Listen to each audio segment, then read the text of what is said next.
Précédemment, j'ai rajouté un nouveau menu du jeu, j'ai rajouté la variable dead, j'ai un tout petit peu optimisé les mouvements et les animations, j'ai découvert quelques bugs, j'ai rajouté quelques niveaux, j'ai codé un dash, et enfin j'ai fait en sorte qu'on puisse s'accroupir.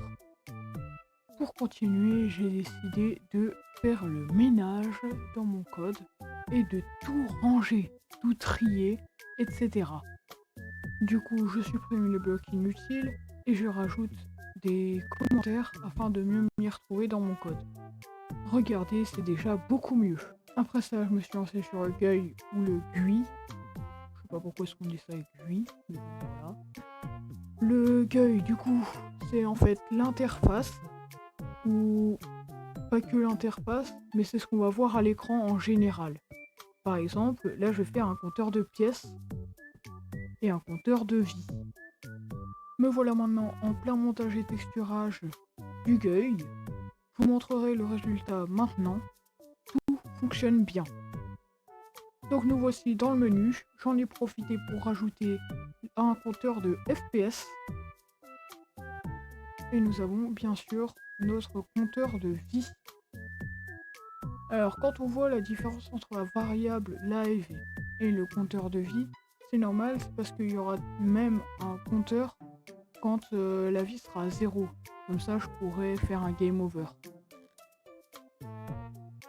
J'en profite juste après pour régler un tout petit problème avec les plans. Et ensuite, je me lance sur le reste. Pendant que je faisais le codage, j'ai décidé de me mettre une petite musique énergique pour que je me sente un petit peu mieux parce que ça fait quand même des heures et des heures que je travaille dessus. Pour faire une petite animation quand je meurs.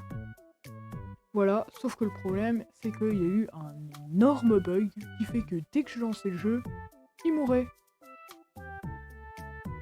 J'ai réglé ce bug, c'était juste un petit problème de variable. Franchement, comment j'ai fait pour oublier d'enlever ce bloc? Pour faire varier un petit peu les niveaux, j'ai décidé de faire en sorte qu'on spawn, pour certains niveaux, dans des localisations différentes. Du coup, pour ça, il faut que je fasse tout un système de téléportation quand il change de niveau, etc., etc., etc. Puis enfin, j'ai rajouté dans le GUI le compteur de FPS afin de pouvoir l'enlever ou le mettre quand on veut. Mais ça sera plus tard dans les options. Le compteur de FPS étant terminé, j'ai décidé de faire un vrai menu, car là pour l'instant on fait que appuyer sur espace pour commencer. Du coup pour l'instant, je vais faire un menu avec un bouton play. Du coup je fais le sprite du bouton play et de l'arrière-plan du menu, et je décide de commencer à coder ceci. Ça y est, le code du menu et du bouton play sont terminés. Il reste encore un petit problème avec Sonic qui apparaît dans le menu, mais ça je le changerai plus tard. Maintenant, je vais me lancer dans un bouton option. Voici donc le bouton option. Oh, je suis fatigué. Bon, dans ce bouton option, je vais rajouter le fait qu'on puisse enlever ou non le compteur de FPS. J'ai fait le bouton pour le show FPS ou non.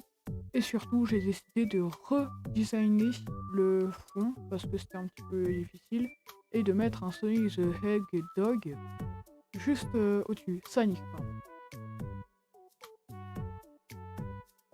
J'ai fait en sorte que le show FPS ne se montre que quand on appuie sur option. Mais j'ai rencontré un petit bug avec le bouton option que je vais régler tout de suite. J'ai réglé le bug du bouton option et je peux dire que j'ai enfin terminé cette vidéo. Celle qui m'a pris encore 10 000 ans à monter.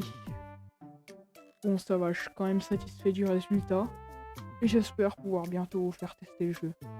Si la vidéo vous a plu, je vous conseille de vous abonner si vous voulez une suite. Likez et partagez. Ou commentez pour me donner des idées sur quoi rajouter dans le jeu. Allez, ciao!